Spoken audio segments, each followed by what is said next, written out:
We are a few days away from the showcase of the Immortals, the Super Bowl of sports entertainment, the grandest stage of them all, the ultimate thrill. Okay, nope, not talking about that one. Where was I? Oh yes, WrestleMania season, baby. The third, technically second, but who's counting? Under the Triple H era. Like Mania's 39 and 40, however, this one feels a little off. Stars left off the card, teased matches and angles totally dropped in favor of extremely rushed ones. Almost the entire European tour, all these things rolled into one have made this year's build feel very un-Mania-like.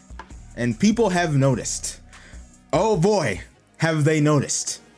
And I'm not just talking about the always negative Twitter crowd. Oh no, dear viewer. I'm referring to the metric WWE all actually cares about, the ticket sales. This year's event being lowest attended WrestleMania since 2005. But enough about silly stuff like that. We're gonna talk about the on-screen product. And today I, an unemployed homosexual living out of his grandma's house, we're gonna show you that I can do better than multi-billion-dollar corporate empire. And without further ado, here's how I would fix WrestleMania 41.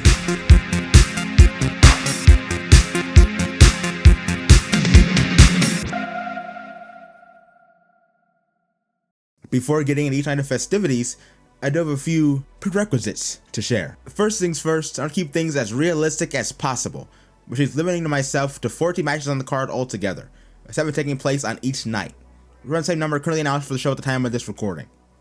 Speaking of keeping things realistic, let's talk about the Raw and SmackDown before WrestleMania. Specifically, I have a giant Memorial Battle Royal.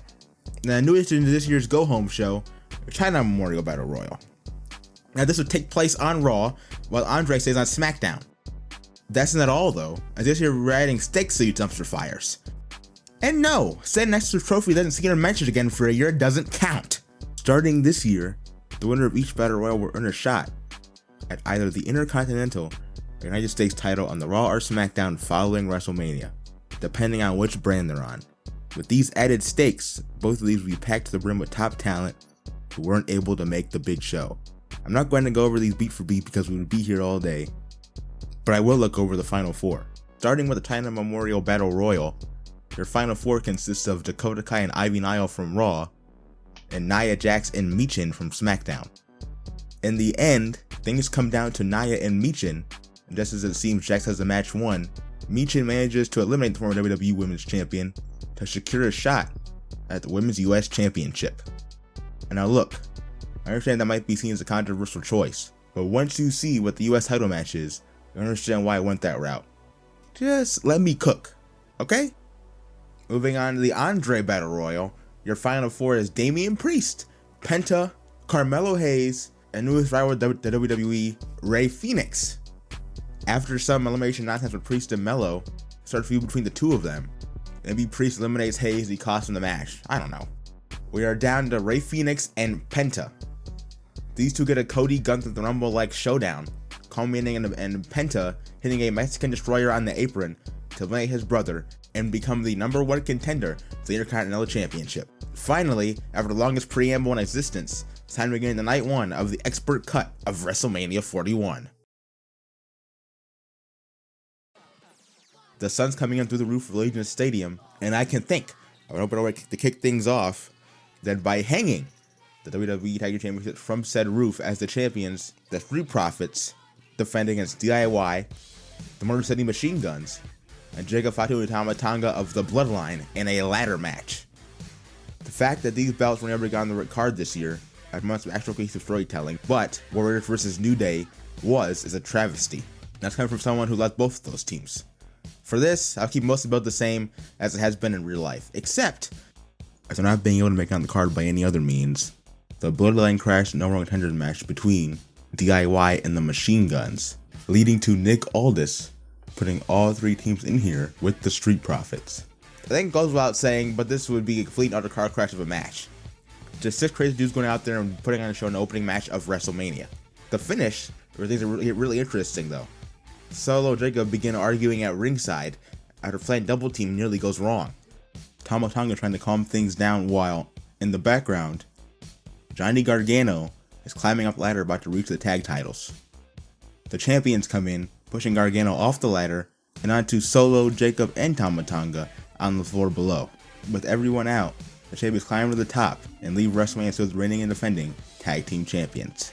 This match will accomplish multiple things, but most importantly, finally gives Fatu and Tama the juice needed to turn their backs on Solo, which they would do on the next episode of SmackDown. The Samoan Werewolf fully stepping into the limelight. Next up for night one is a change of pace with Jade Cargill versus Naomi, and to be honest, I would keep this build exactly the same as it has been in real life. To me, the build for this match has been the best on the entire card. That's a really high chance of being not just Jade's best WWE match, but her best match, period. As much as I would like to reward Naomi for her heel work with a win, given the storyline coming in, this has to end with a Jade Cargill win. Preferably with Jaded off the top rope or some other huge variation of the move. Preferably with a Jaded off the top rope or some other huge variation of the move. Naomi should 100% win Money in the Bank this year, but moving on. Our next match is for the IC title, and it's a big one. Braun Breaker defends against AJ Styles. This was something teased out of the Royal Rumble, and I was hyped to see these two duke it out. Instead, Braun is in a rough multi-man with Penta, Finn Balor, and Dominic Mysterio. The only steps to break those two up, while AJ is stuck with Karrion Kross and Logan Paul. Let me move on before I get mad. Anyway, this match has happened in this timeline, and God willing, it's absolutely incredible. And I went back and forth on who should win this for a while, but ultimately I've gone with crowning a new Intercontinental Champion in AJ Styles. I can already see some of you asking, expert, why not have the younger guy win? And to that dear viewer I say, it's simple. Now AJ will be defending against Penta on the Raw after the show, which will start a three-way feud between Penta, AJ, and Braun Breaker heading into Backlash. Sometimes, you gotta think ahead, you know? We're getting into deep waters now, ladies and gentlemen, and everyone in between. It's the last 4 matches of night 1, and in this timeline, the Women's US Championship is on the line. That's right. We care about women's mid-card titles around here, and the champion, Bayley, will be defending against Roxanne Perez. For this one, we're really gonna have to go back in time a bit. First off, Bayley stayed on SmackDown rather than going over to Raw, and the weird trade period thing they did going into the Rumble. Don't get me wrong, I love the matches with Lyra as much as the next person, but we're going to have to sacrifice them in this scenario. Sometime after Elimination Chamber, Bayley ends up beating Chelsea Green for the US title in an episode of SmackDown, and this triggers the call-up of Roxanne Perez, who recently had her NXT send-off match at Roadblock against Jordynne Grace. From there, we tell the story of their history together for some of the casual fans who may not have seen some of their NXT stuff, and really make Roxanne into a threat in the build. Moving on to the match itself, I acknowledge the fact they're going to struggle for heat from the crowd at first, but these two are pros, I have no doubt they managed to get them by the end. After around 12 to 15 minutes of pristine grabs, Bayley is caught with a Pop Rocks and Roxanne pulls off the huge upset, leaving WrestleMania the new Women's United States Champion. So there you have it. On the Mania Fallout shows, it will be Penta versus AJ Styles for the United States Intercontinental Championship on Raw, and Roxanne Perez versus Michin on SmackDown for the US Championship. Turns out to give something stakes, make flying television a lot more interesting. Who would have thought? Moving on to a match that won't struggle for heat. It's the winner of the Women's Royal Rumble, Charlotte Flair, facing Tiffany Stratton for the WWE Women's Championship. It goes without saying, but the build to this match has somehow been bad and hilarious at the same time. It's obvious Charlotte's testing Tiffany to see if she can hang with the main eventers, which is fine. She and other veterans have done it before. The issue is all their promo segments have been terrible. Stratton has been doing the Goody Two Shoes routine when that isn't why anyone became a fan of her in the first place, and has been forced to stand there like a deer in the headlights while Charlotte lights her up. Thankfully, this change was now infamous face-to-face, where Tiffany may have gone off script on Charlotte. The jury's still up in the air on that, but the fix to this feud is very simple. Let Tiffany Stratton behave like Tiffany Stratton. Let her lay in Charlotte for weeks on the mic, and Flair does the same, because Charlotte isn't a bad talker, especially when she's putting her opposite somebody who can hang. Oh, let Tiffany get that for him when they actually get physical. At least once or twice. Please? Going in detail on the match itself, I see it's playing out somewhat similarly to Braun Breaker vs AJ Styles. There's two physical marvels going in there wanting to prove who's the best. Of course, because Charlotte at WrestleMania, she goes all out. Tiffany manages to hang, and all around it's instant classic. When it comes to the finish though, as much as I'd like to have Tiffany overcome Charlotte, I have to be realistic, and that means the Queen makes Tiffany Stratton tap out to the figure 8 to become a 15-time Women's Champion. I can hear you all saying at home, expert, you said there are 4 more matches in night 1. And you talked about Charlotte versus Tiffany. What could possibly be the co-main event over that? And how did you get into my house? You don't need to worry about that. But what you do need to worry about is what's going on second to last. Now, this isn't about championships. It's not about money. It's only about settling an 11-year-long grudge as Seth freaking Rollins goes one-on-one with the tribal chief, Roman Reigns, who is not accompanied by Paul Heyman. Why is he accompanied by Heyman? We'll get to that later. A story in your memory bank for now. Heading back to the Royal Rumble, Seth and Roman are still both eliminated by CM Punk. Punk isn't immediately thrown out by Logan Paul. Instead, Seth takes out Roman with a stomp on the steps with no Punk involvement at all. Because he's, let's just say, a little busy with something else. After weeks of Seth cutting promos on Roman, laying into him for a schedule among other things, the head of the table makes a return in Elimination Chamber, costing Rollins, allowing John Cena to head to the WrestleMania like he did in real life. The build should be pretty straightforward from there. Lots and lots of Shield lore and trauma dumping all leading to this. Of course, because it's a Roman Reigns match, it's very long and drawn out, but with Seth, his best opponent by the way, in there with him, it should still be compelling stuff. In traditional Roman Reigns match fashion, the referee ends up going down, allowing Roman to pick up a steel chair. But Seth's back turned to him, he has the option of ending this once and for all. All he has to do is hit him. In a split-second decision, Roman decides not to, throwing the chair to the outside, determined to finish Seth himself. Unlike last year though, not hitting Seth with his chairs turned out to be Roman's downfall. Rollins going low, intending a super curb stomp to score a pinfall win over Roman Reigns on the grandest stage of them all. But he had to turn heel to do it. After that emotional roller coaster, that cinematic masterpiece from start to finish, how in the world could we end this night? Luckily, I have the answers. We end with Gunther putting the World Heavyweight Championship up for grabs against the winner of the Men's Royal Rumble match, CM Punk, who is accompanied by his best friend, Paul Heyman. That's right, baby. There's no E in this household. CM Punk forever. Oh, sorry about that. I don't know where that came over me. Nonetheless, Punk hangs into the final two where he stares across the ring at John Cena. They go back and forth in a 2% exchange that, in the end, sees Punk throw Cena over the top rope, punch ticket to his first WrestleMania main event. Over a year after dreams were dashed due to a torn tricep. After weeks of going back and forth on who to pick, Punk's decision is made for him and Gunther brutally attacks, busting the Best in the World opening and leaving him laying in the middle of the ring on an episode of Raw. From there, we see epic back and forth promos with the mic because, much as people don't want to admit it, Gunther is one of the best talkers in WWE right now, as well as locker room clearing brawl or two along the way. Punk, wanting to make his first Mania main event even more special, ends up using his favor to have his best friend Paul Heyman accompany him to the ring, forcing him to ditch Roman Reigns for the night, and beginning the slow build to a Roman Reigns CM Punk program later in the year. Based on footage that's gotten out of the house show matches which these two have had together, I think CM Punk vs Gunther would be incredible, and you just know both guys are going to bring their best in a situation like this. The World Champion dominates for most of the match, reopening Punk's cut and making him bleed all over the ring mat.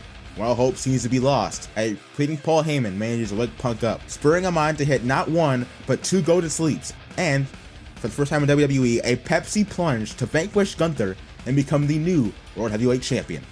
Night one going off there with Punk and Heyman hugging in the ring. A storybook ending, if you will. After a night for the ages, we move on to night 2 of WrestleMania, kicking things off in a big way, with Lyra Valkyria versus the returning Becky Lynch for the Women's Intercontinental Championship. This is something that was allegedly planned for the show, but Becky backed out due to reasons unknown. In this reality, we managed to give her whatever she wants, and convinced her to make her huge return, because I really, really miss Becky Lynch. Becky comes back on the Raw after Elimination Chamber, cutting Lyra's celebration short after her title defense against Ivy Nile, which I was there for, getting in the champion's face and making her intentions crystal clear. This is and will remain a face versus face feud throughout, but as the weeks progress, animosity grows and grows. Becky's somewhat leading heel here, she's being desperate to get a win back on Lyra, who beat her for the NXT Women's title a couple years ago. With Becky's overness, as well as it being the opener, I don't see her struggling for heat whatsoever. I can see this being similar to the iconic Bret Hart vs Roddy Piper match, and we're totally stealing the finish. Becky brings a weapon into the ring, looking like she's going to hit Lyra with it. She decides not to, and turns into a Nightwing that gives Valkyria the win. Originally, I had Becky winning this one to establish the IC title.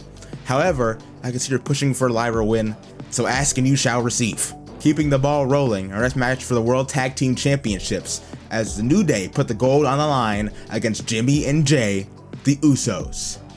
If you're wondering where he was on night one, here you go, Yeet fans. Before we get to him, let's talk about the New Day real quick. This heel run has got to be one of the most poorly booked things I've seen in a long time, at least from WWE. After running the best heel turns of the last 5, maybe even 10 years, Kofi and Xavier did nothing but repetitive backstage segments and promos for around a month, then getting in the ring and losing to the LWO. Triple H, what are we doing here? Let's just say that's not happened in my world. Instead, the New Day beat the LWO and set their sights on the War Raiders tag titles, defeating them in the episode of Raw before the Royal Rumble. Sometime later, I fully reunited Usos decide to try and talk some sense into their old rivals, being disappointed in them for what they did to Big E, but offering them a chance at redemption. The New Day end up rejecting the offer, kickstarting the feud. Both teams bring their A game, adding another fantastic match to their catalog of other fantastic matches. New Day see an opening after the refs goes down, wanting to use the tag titles as a weapon. Suddenly, Big E's music hits and everyone is going crazy. Big E takes the belt away from his former brothers, which is the extent of his physicality due to his neck. The distraction allows the Usos to fight back, hit the 1D, and once again become tag team champions. A Mania moment being created as new champions put Big E on their shoulders, New Day style. Look, I'm gonna be honest. I don't want to talk about this match, but my hand has been forced. Randy Orton is set to go one-on-one with the Maverick, Logan Paul. I can already see the pitchforks outside my window, and this is a scenario where I fully get it. But in my defense, this was a match I had originally planned. At first, this was meant to be Randy Orton versus Kevin Owens, but Kevin has announced he's out due to needing neck surgery, and I just don't feel comfortable booking around something like that. So Logan Paul has had to sub in. It goes without saying, but Randy gets the win like he would have against Kevin. I'm sure this match will be fine. We'll probably get the crazy RKO for the finish. It doesn't matter. Let's move on. Switching gears in every sense of the word, this may be the match I'm excited to talk about the most. Folks, it's time to get a little spooky. Next up, we have a 10-person Sin City street fight with the Judgment Day taking on the Wyatt Six. This was a 12-person match, but similar to the Kevin Owens injury earlier, JD McDonough being taken out has maybe made some changes. When it comes to the build, Liv Morgan does still eliminate Alexa Bliss from the Royal Rumble and Elimination Chamber matches, forcing Alexa to answer the call she's been getting over recent weeks, joining the Wyatt Six and targeting the entire Judgment Day, who have done nothing but betray their family since they've been around. This would be a car wreck with weapons and high spots galore, similar to the tag ladder match the previous night. Due to a miscommunication between Dominic and Finn, the Wyatts scored a big-time win, Alexa pinning Liv with the sister Abigail. This would set in motion the end of Judgment Day as a faction, culminating a feud with Dominic and Finn at SummerSlam. As we get closer to wrapping this astonishingly long video up, we talk about the US Championship as the reigning champion, LA Knight, takes on Drew McIntyre. I'm going to sugarcoat it. Drew McIntyre is going to win here because he has to win here. His trajectory since the feudal Punk ended has not been very pretty. That's evident by his actual Mania match. I think him and Damian Priest aren't going to have a bad match. I just couldn't care less. I think putting him in there, LA Knight could produce better results both in the ring and in the build. We play up the reports of relative heat between the two coming out of the Royal Rumble, which isn't something I normally like to do, but I feel it's needed here. I continue to ratchet the heat up until we hopefully make people care. One match that left people caring is our co-main event, and it is for the Women's World Championship. Io Sky has the chance to lead WrestleMania with the goal she defends against Rhea Ripley and Bianca Belair.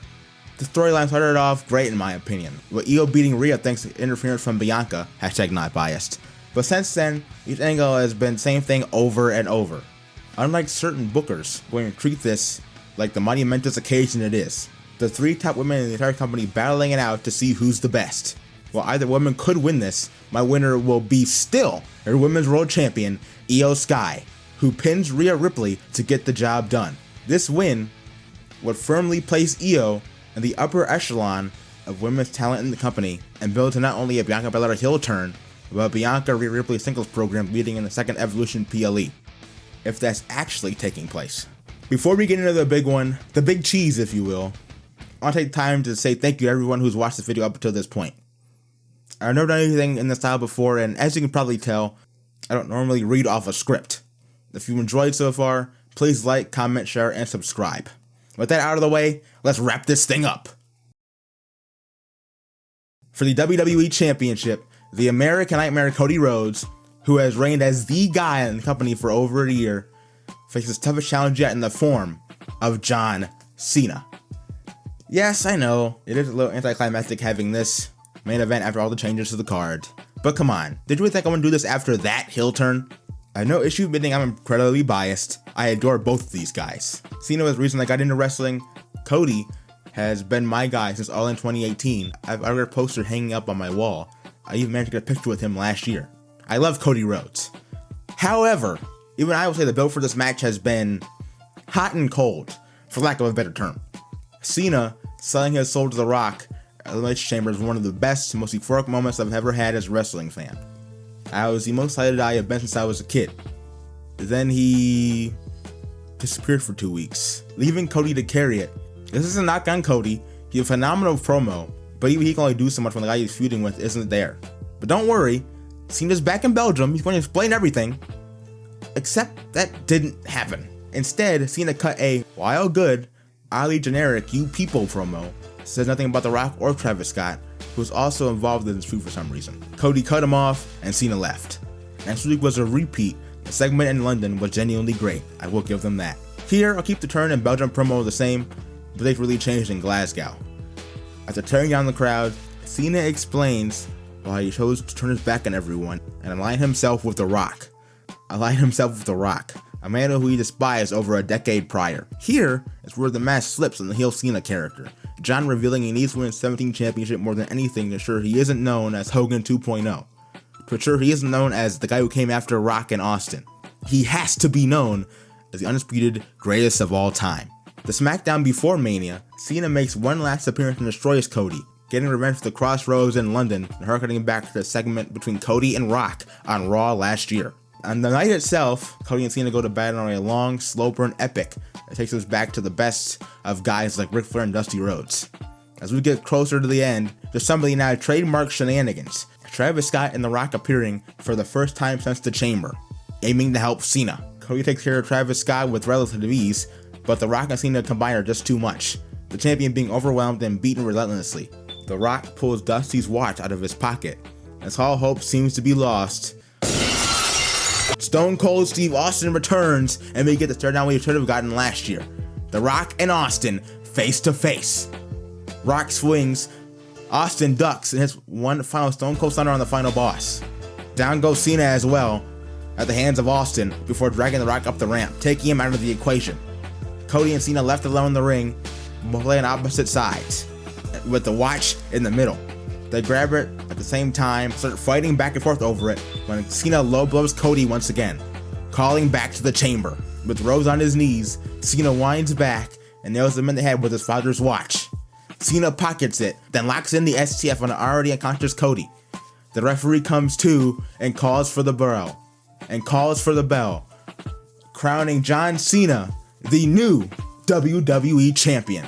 WrestleMania goes off the air with Cena holding the title high above his head as Cody looks on from the ramp. Cena now undoubtedly the greatest of all time.